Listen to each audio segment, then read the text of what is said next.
Le soleil matinal projetait de longues ombres sur la cour, tandis que Ning-ke, un jeune homme de 17 ans, était allongé sous un prunier en fleurs.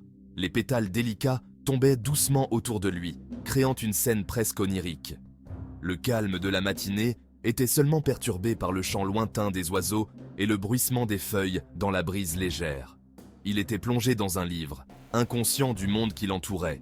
Les pages jaunies par le temps semblaient contenir des secrets anciens et Ning-ke les dévorait avec une concentration intense. Chaque mot, chaque phrase semblait le transporter dans un autre monde, loin des préoccupations de la vie quotidienne. Sa tranquillité, cependant, fut brisée par une voix aiguë.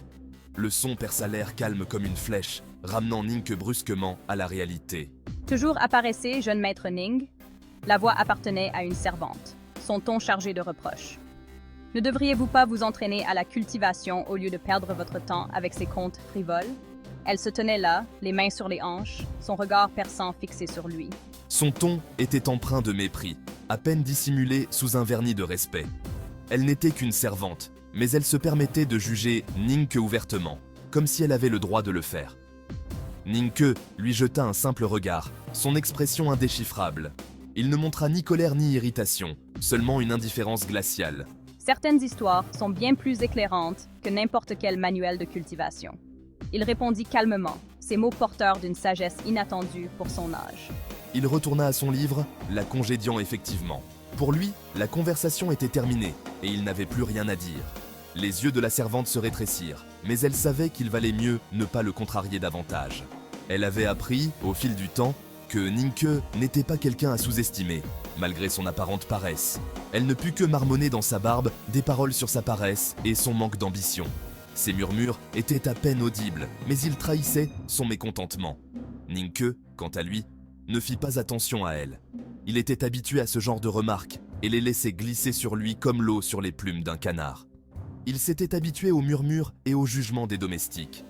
Depuis son arrivée dans la maison de Maître Ma, il avait toujours été l'objet de commérages et de critiques. Il le voyait comme un fardeau pour Maître Ma, un cas de charité sans avenir. Les serviteurs chuchotaient entre eux, leurs regards remplis de dédain et de mépris. Ils étaient loin de se douter qu'ils détenaient des secrets capables d'ébranler les fondements même de leur monde. Ning. Que cachait bien son jeu, et sous son apparente indifférence se trouvait une détermination de fer et un pouvoir latent qui ne demandait qu'à être révélé.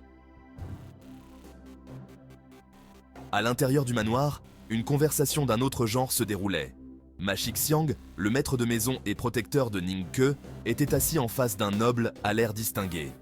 L'air était lourd d'une tension tacite alors qu'ils discutèrent de l'avenir de Ning-ke. J'apprécie votre sollicitude, vénérable, mais je vous assure que Ning-ke n'est pas dénué de potentiel. Le noble, cependant, n'était pas convaincu. Du potentiel?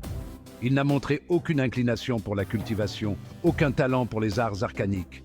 Il est une distraction, un fardeau pour vos ressources. La prise de Ma Shixiang sur sa tasse à thé se resserra légèrement, mais il garda son sang-froid. Il savait que cette conversation n'avait pas seulement pour objet l'avenir de Ning-ke. C'était une remise en question voilée de son propre jugement, de sa propre position au sein de l'intricate toile de pouvoir qui régissait leur monde. Le garçon possède d'autres dons, rétorqua Ma Shixiang, désignant un rouleau suspendu au mur. Sa calligraphie, par exemple, est réputée pour posséder une certaine résonance. Le noble ricana, mais son regard fut attiré par le rouleau. C'était une œuvre simple, de l'encre noire sur de la soie blanche, et pourtant, elle dégageait une énergie captivante. Intriguant. Il y a effectivement une aura unique qui s'en dégage, un subtil parfum de alchimie. Ma Shixiang hocha lentement la tête. Il semble que les talents de Ning-ke se manifestent de manière inattendue. Il choisissait ses mots avec soin, sachant que le moindre soupçon d'irrespect envers le noble pouvait avoir des conséquences désastreuses. Le noble continua d'étudier la calligraphie, l'expression indéchiffrable. La pièce était silencieuse, hormis le doux crépitement du foyer et le léger tintement des tasses à thé. Le destin de Ning-ke, semblait-il, était suspendu à un fil. À leur insu, Ning-ke était engagé dans sa propre lutte silencieuse. Caché dans sa chambre, il était assis en tailleur sur son lit, tentant de méditer. Son front était plissé par la concentration, ses mains formant d'intriqués mudras. Il essayait, comme il l'avait fait d'innombrables fois auparavant, de puiser dans l'énergie mystique connue sous le nom de Yuan Qi. Cette énergie, la force vitale des cultivateurs, circulait librement à travers le monde, et pourtant, elle lui échappait. C'était une source constante de frustration, un rappel de son sentiment d'inadéquation. Il aspirait à percer les secrets de la cultivation, à maîtriser ce pouvoir qui semblait si facile à acquérir pour les autres. Mais chaque tentative se soldait par un échec. Le Yuan Qi restait hors de portée, comme un mirage scintillant dans le désert. Il se sentait vide, ordinaire, une pâle imitation des puissants cultivateurs dont il lisait les exploits dans ses histoires tant aimées. Plus tard dans la soirée, alors que la ville de Wei baignait dans la douce lumière du soleil couchant, les rues s'illuminaient d'une lueur dorée. Les bâtiments, les toits et les ruelles semblaient raconter des histoires anciennes, des récits de gloire et de déclin, de rêves et de désillusions. Ning, que se sentit attiré par le marché animé. Les étals débordaient de marchandises colorées, les marchands criaient leurs offres et les clients négociaient avec passion. C'était un spectacle vivant, une symphonie de voix et de mouvements. Il aimait les images, les sons, les odeurs de la ville. Les épices exotiques, les fruits frais, les tissus chatoyants, tout cela créait une mosaïque sensorielle qui le captivait. Les enfants jouaient, les adultes discutaient, et la vie semblait pulser à chaque coin de rue. C'était une tapisserie vibrante de l'humanité, bien loin de la formalité étouffante de la maison Ma. Ici, il se sentait libre, vivant, connecté à quelque chose de plus grand que lui-même. La diversité des visages, des accents, des vêtements, tout cela le fascinait. En se frayant un chemin à travers la foule, il surprit des bribes de conversation sur l'arrivée du noble et de sa suite. Les gens parlaient avec excitation, mais aussi avec une certaine appréhension. Qui était cet homme et pourquoi suscitait-il tant d'intérêt? Il y avait des murmures d'intentions cachées, de secrets dangereux. Les regards furtifs, les chuchotements, tout cela créait une atmosphère de mystère et de tension. Ning Ke savait qu'il devait rester vigilant. L'instinct de Ning Ke, aiguisé par des années de survie dans les rues, lui disait d'être prudent.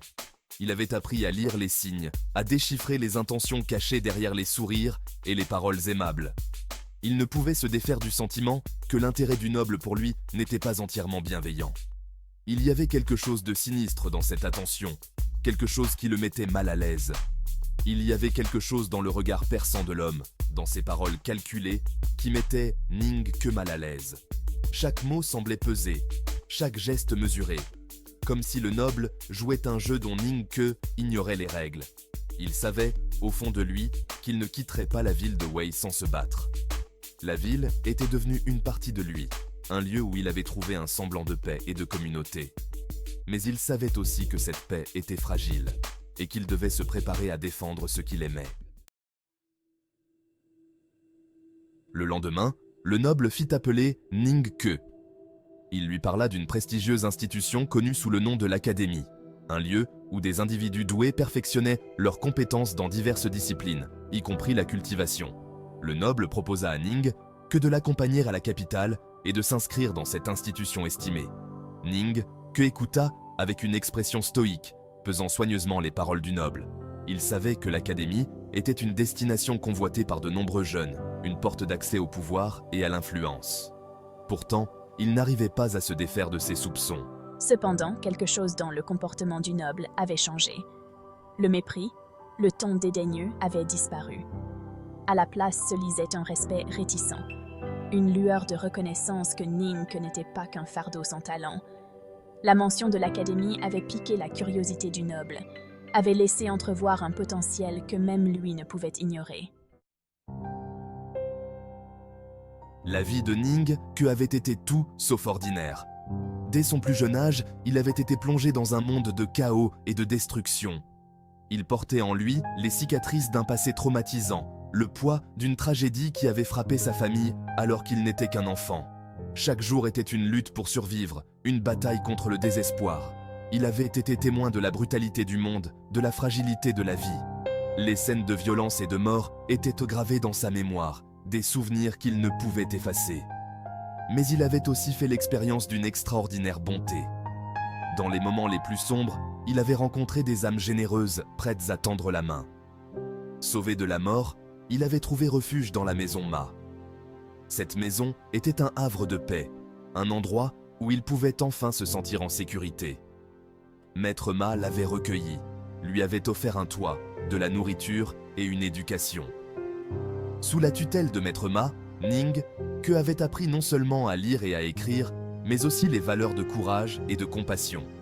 Il avait même fait entrer Ning Ke dans la garde de la ville, où l'instinct naturel et la débrouillardise du jeune homme lui avaient valu le respect et une certaine honneur.